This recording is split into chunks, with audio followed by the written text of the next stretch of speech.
আসসালামু আলাইকুম। ওয়ালাইকুম আসসালাম। উর্মি আপনি কেমন আছেন? হ্যাঁ, আলহামদুলিল্লাহ ভালো আছি। আপনি কেমন আছেন? আলহামদুলিল্লাহ, আল্লাহর রহমত দ্বারা ভালো আছি। আল্লাহর রহমত যদি আমাদের প্রতি না থাকতো তা আপনার এই প্রতিবেদন ভিডিওগুলি জীবন গল্প শোনার জন্য আসতে পারতাম না।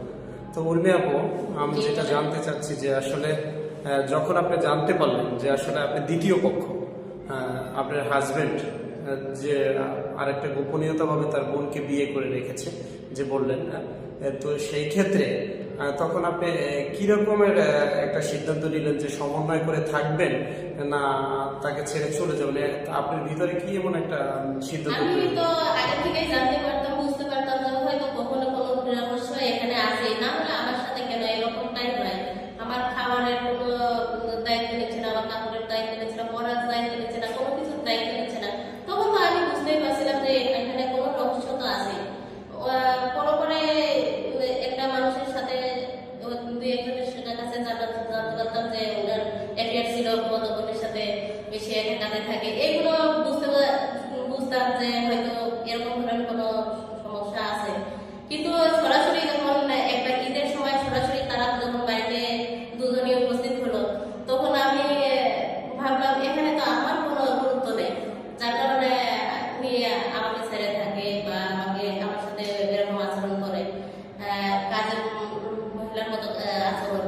এগুলো দেখেই আমি তখন বললাম যে আমার শ্বশুর শাশুড়ি ছিল, ওনারা জীবিত ছিলেন, ওনাদের বললাম যে এখন আমি কি করতে পারি, আমি কি আইনের আশ্রয় দেবো না আপনারা কোনো আইনের কাজ করবেন বলে। তখন বলে তোমার যেটা ভালো মনে হয় সেটাই করো। যেহেতু আমার বাড়ি থেকে আমার শ্বশুর বাড়ির দূরত্ব অনেকটা, ওখানে আমার কিছু বলারও ছিল না, আর আমি বলবোই বা কিভাবে। আমার মামা বাড়ি তো সেরকম আর্থিক সমস্যা, আর্থিক সংকটটা লেগেই থাকে। কিভাবে আমি তাদেরকে বলতাম যে আমার আইনের ব্যবস্থা করে দাও, এরকম পরিবেশও ছিল না। আমি সেই জন্য কোনো কিছু বলতে পারিনি, ওখান থেকে আমি চলে আসি। এবং কি ওখানে থাকতে এমন টর্চার শুরু হয় যে আমি ওখান থেকে পালাই আসতে বাধ্য হই। তার মানে আপনাকে নির্মম নির্যাতন করার উদ্দেশ্য হচ্ছে যে আপনি ইচ্ছাকৃতভাবে বাড়ি থেকে চলে আসেন। হ্যাঁ, আমি পালাই আসতে বাধ্য হই। মানে ওর আপনার হাজবেন্ডের উদ্দেশ্য এটা ছিল কি? না হয়তো আপনাকে এত নির্যাতন কেন করবে? হ্যাঁ, আমাকে খুব টর্চার করা হলো, যার কারণে আমি মানসিক টর্চার, শারীরিক টর্চার, এগুলো নির্যাতনের জন্য আমি একসময় পালাই চলে আসি। আপনি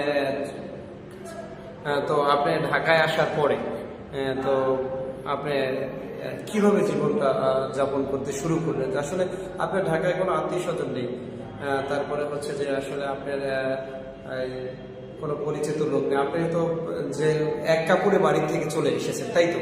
আপনার কাছে তো মানে গাড়ি ভাড়ার মতো টাকাটাও ছিল না।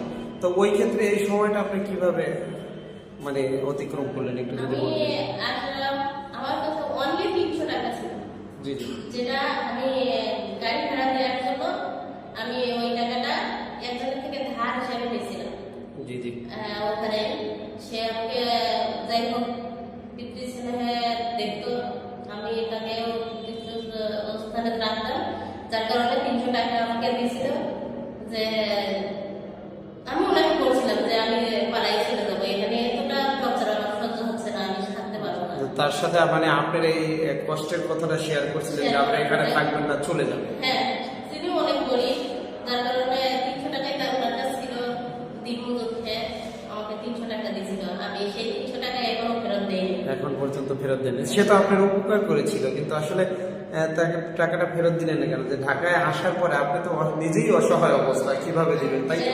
তারপরেও আমি যদি তার সাথে যোগাযোগ করার কোনো ব্যবস্থা যদি আমার কখনো হয়ে থাকে, তাহলে আমি অবশ্যই টাকাটা ফেরত দেবো। আমার ইচ্ছা আমি ওনাকে টাকাটা ফেরত দেবো। জি, ধন্যবাদ। প্রিয় দর্শক, আমার এই বোনটি নাম উর্মি আপু।